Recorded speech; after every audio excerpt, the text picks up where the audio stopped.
It has officially been 1 year since I moved back home with my parents after 2 years of living in the city. Let's talk about it. First things first, and that's FOMO. I don't miss the nights out, I miss the people that I spent them with. I've replaced roommates and camp friends and home friends and high school friends with my mom and dad. And it sucks. I want to be there to celebrate all my friends' small victories. I want to be there when they have a shitty day. So I have to sort of stomach the fact that I moved home, but everyone else is still in the city. Next up, success looks different for everyone. I have friends right now who have just been promoted to senior analyst at their PE firm, and I'm taking selfies at Shivas. I don't have the steady paycheck, but I do have the DM that says, hey, my mom is in the hospital right now, and one of the only times she laughs during the day is when she watches your videos. Or the dad who comes up to me at my meet and greet and says, seeing all the success you have makes me less nervous about my gay son's future. That, to me, is success. This next one caught me by surprise, and it's kind of fucked up that it did, but parents are just grown-up children. For so much of my life, I just kind of thought my parents froze when I wasn't there. Oh my god, they have so much shit going on. Not only do they take care of me, they take care of their careers, of their parents, and on top of me, they have 2 other kids. Just seeing how much each of my parents accomplish in the span of a 24-hour day, I'm like, I was such a little shit growing up. Next up, everyone works hard. But if you like what you're doing, and if you're passionate about the product you are creating, you are more willing to put in the work. Yes, I'm working till 3 a.m., but when I press post on that video, the support and the love that comes in is actually what's pushing me to work that hard again. Which leads me to my final comment: gratitude is everything. Thank God I have parents who let me move back home. Thank God they could afford for me to do that. And I'm so happy that I'm doing all of this to pursue a career that I'm passionate about, a career that lets me connect, and a career that gives all of us a good laugh at a time in which all the fucking shit in this world feels so dark. Let's go to one of my comedy shows together. Second beverage, it's been 10 minutes. We are flying out to Detroit, Michigan to speak in front of 400 people and do a 200-person meet and greet. Dear Max, you are so hot, handsome, and funny. That's also not what it says. Lions, baby. I spent most of the day in my hotel room getting some work done and admiring the gorgeous views of Michigan. Then I got picked up to go to the event. All right, everybody, let's give a warm Detroit welcome to Max Cohen.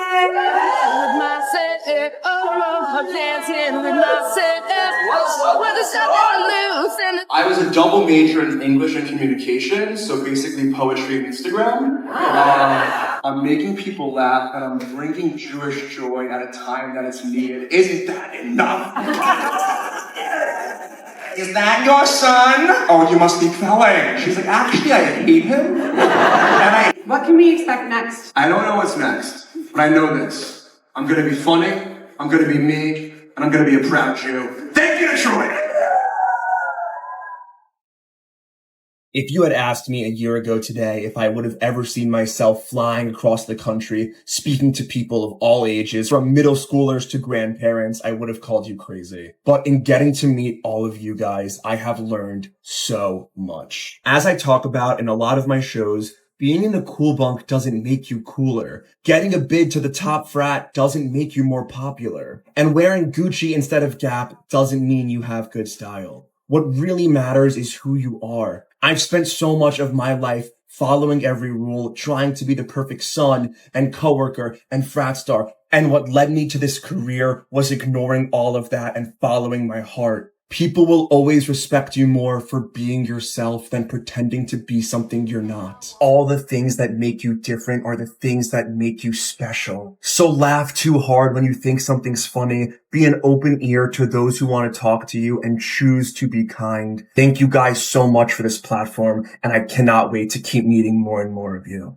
And we're out. Murray Hill Boys 2024 dating wrapped. Let's get into it. I went on 15 first dates this year. My first date ever was April. April and August were hot spots for dates, and obviously in the summer it was a dead zone because I was in the Hamptons. October and November we went on some second dates, okay? How old are these lucky men? Good question. Youngest one, 21. Oldest, 34. That was too old. Sweet spot for me is going to be right between 24 and 28. For context, I am 24. So what do all these men do? Good question. Biggest categories: real estate, tech, content creators, finance, and marketing. We also had an actor, a student, an entrepreneur, entertainment, and law. 67% of my first dates were Jewish, 33% were not. And I know what you're thinking. Murray Hillboy dates non-Jews. Goyams are good for practice. I am marrying Jewish though, or at least marrying someone who will convert for me. So how did I meet these men? 60% of them DM'd me on Instagram. You want to talk to me? You got to make the first move. I'm very busy. 27% was through a mutual friend. One of my dates was from a TikTok dating show called Streethearts, and one of my dates was from Hinge. 46% of the dates were dinner and drinks. 40% of the dates were just drinks. There was that one date that was the Streethearts TikTok show, and one of my dates took me to a movie premiere.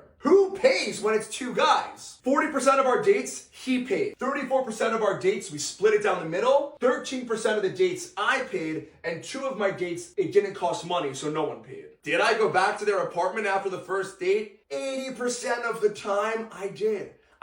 But 20% of the time, I didn't. 67% of the men I went on dates with did not get a second date. 27% of the men did get a second date. And 1 man got 6 dates. And it went nowhere. Thank you for watching, and yes, I am still single. I feel like there's been so much Wicked hype lately, and everyone's like, I'm the biggest Wicked fan, I'm the biggest Wicked fan, I am the biggest Wicked fan. What's my proof? My freshman year, when I heard that I wasn't getting a bid to the frat that I wanted to, I ran to my dorm room with tears in my eyes, and I wrote a song called ZBT and I to the tune of The Wizard and I about me not getting a bid. And I know what you're thinking. Max, that story is almost too sad and too gay to even be true. And you know what? Normally I'd agree with you. Like, yeah, that's the most depressing sad shit I ever heard. Roll the tapes.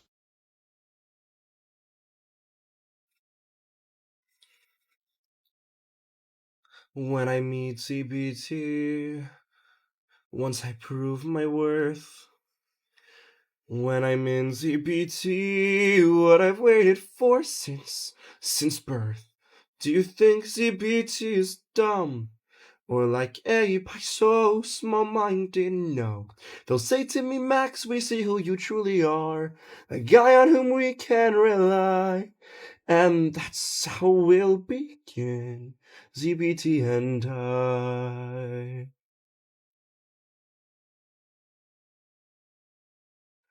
Once I'm in ZBT, my whole life will change.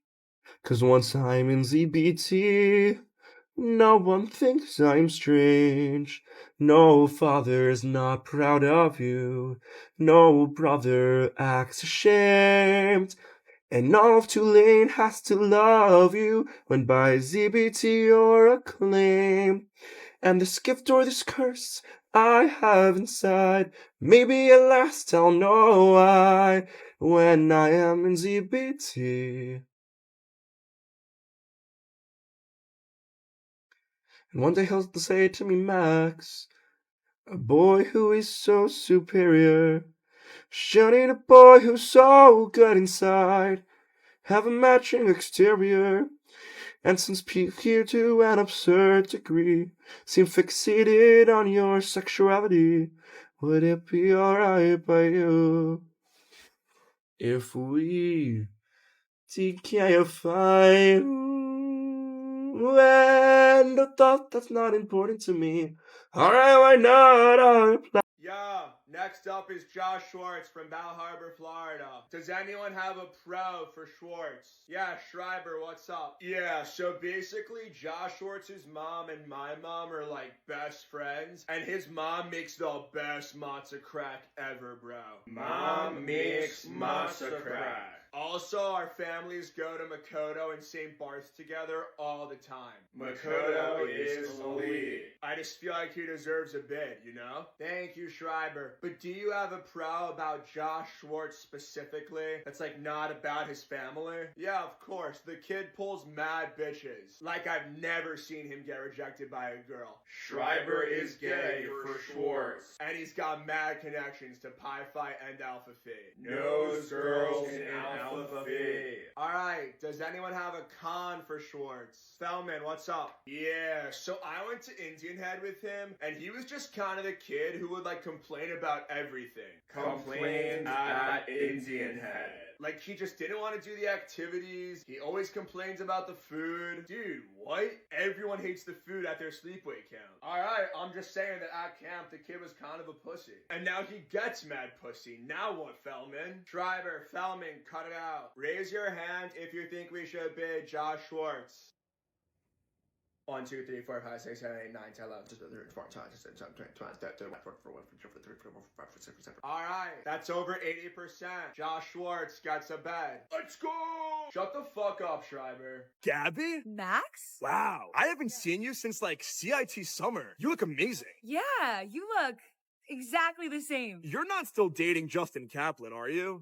No. We broke up after camp ended 10 summers ago. So you're single then? Or are you seeing someone? Not at the moment. Wow, a former color war captain still on the market. I'm shocked no one's picked you up yet.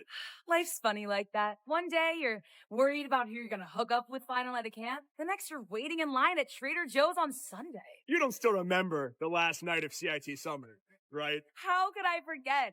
You tried to kiss me, I said no, and then you hooked up with Talia Schaefer and your braces got caught together. Yeah, well, a lot has changed since then. Yeah, like Talia got her braces off. That's, it's not what I'm getting at, Gabby. Well, I gotta head to Trader Joe's. I think the line's getting a little long, but it was really good to see you. Gabby Goldberg still has the best ass in all of camp. I heard that. Oh, shit. I'm not gonna write you a love song. No, dude, it's so bad. When I woke up next to her, I was like, holy shit, you're awake. Good morning. How'd you sleep? Awesome. I'm Max, by the way. We met last night, but there's no way you remember that. You were completely blacked out of common ground by yourself. Can I offer you a drink? Clase Azul? Coffee?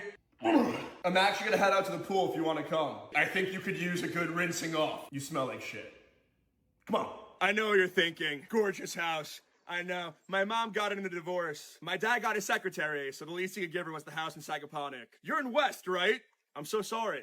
That must be really hard for you. So is this a habit of yours? Just sort of sleeping around wherever you find a bed? Because don't get me wrong, you're pretty. You're just not like Hampton's pretty. You're like what? A Gramercy 9? East Hampton 4? Was that mean? The pool's a bit chilly. It's the start of the season. It's usually not like this. Mom! Tell the maintenance guys the pool's fucking freezing! Consuelo! Towel, por favor! Let's just go on my boat. I don't know if they have those in West. They're like cars, but for water. How old are you? 23? No, I'm right around there. Yeah, just reverse the numbers. Yeah, I'm 32. I said I'm 32! You come here by yourself or do you have a boyfriend? Oh, you guys got separated in the crowd. Yeah, I've heard that one before. Not gonna work on me. Honestly, I've been pounding beers back since 8 a.m. I'm a little sloshed right now, I won't lie. I'm actually part Irish. Yeah, my pubes are like kind of brown, kind of ginger. So, you know, through the transitive property, I'm basically an Irishman. Where do you live? Murray Hill. Nice. I'm actually there myself. People tell me that I've aged out of it, but I got a crazy deal in Windsor Court during the pandemic, and I just can't find a place for a better price. You should come see it sometime. I said you should come. Oh, you heard me. Got it. All right, well, if you want to get lucky, I'll be here, like right here, all day. This exact spot. You be well. Good luck finding that boyfriend of yours. A squishmallow. A wristband that says Goldblatt. I went to AU5 Formal and all I got was this sweatshirt. There is no fucking way that I'm in. Good morning! Jesus fuck. LMAO! Welcome home! Where am I? You blacked out on the party bus on the way to the venue last night. And I just wanted to make sure you got home safe. So I brought you here to AU5. I think I'm gonna be sick. That's impossible. You already threw up on my Barefoot Dreams blanket like 4 times last night. Where are my clothes? I already sent them out to the laundry service. But you can wear any of my Wild Fox tops from high school if you want to. I'd sooner walk out of here naked. Have you seen my Zins? Oh, I don't allow nicotine products in my bed. So I threw them out. What the fuck? Also, I ordered you Gatorade, water, and Advil from GoPuff. It should be here any minute. You really didn't have to do all of that. I can... Trust me, you need it. You look sickly. Anyway, I'm like super late to my Pilates class, so I need to leave like right now. But I've already been sent to standards twice this semester. So if you could just leave out the back door where like nobody will see you, that would be great. Bye! Oh, my girlfriend's gonna kill me.